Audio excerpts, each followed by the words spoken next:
Well, more questions than answers tonight over that alleged kidnapping case. Today, the suspect, Richard Welch, talked with KXLY4. Police say that Welch took a 3-year-old boy from his North Spokane home, and KXLY4's Ian Cull talked with him in jail. He joins us now live with what he learned. Ian?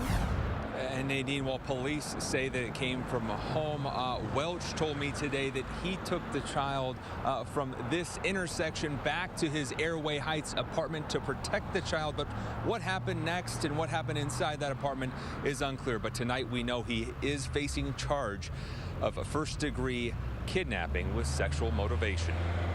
Richard L. Welch has one leg. He says he's a former sex addict. His mother says he has mental illness. Today in jail, he claimed to have asked the 3-year-old boy if he wanted to go home with him around 3 a.m. yesterday. I asked him if he wants to go somewhere where he's safe. Well, he was safe with the police department where they weren't coming.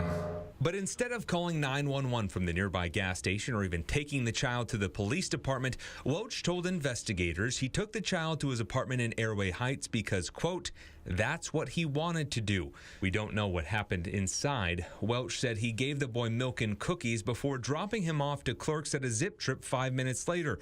In our interview, he said he made a decision he would not normally make. Is that involve sexually assaulting a child? I didn't do no sexual little kid.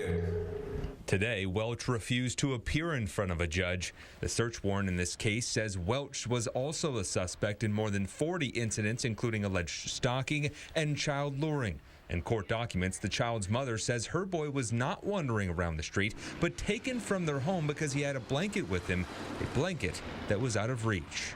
The information that we have supports the arrest of Richard Welch for first-degree kidnapping. And Welch's mother, Catherine Welch, says her son is bipolar, and she hopes it's the last time he's arrested. I think it would be the best thing for him to be out at Eastern State Hospital as a permanent residence because he cannot cope with everyday life. Since Welch refused to leave jail and make his first court appearance today, his first court appearance will be tomorrow. Nadine? Ian, if Welch has been a suspect in dozens of cases, as you mentioned, how is it that he wasn't arrested until now? Well, Welch told me that he was accused of giving flowers to kids to try and lure them, but he says that he didn't do that. Now, police, although they have investigated it multiple times, one detective told KXLY that it didn't cross the line of the law, that the victim said Welch never asked them to get into his car, which is one of the things required to charge someone with luring. All right. Thank you, Ian.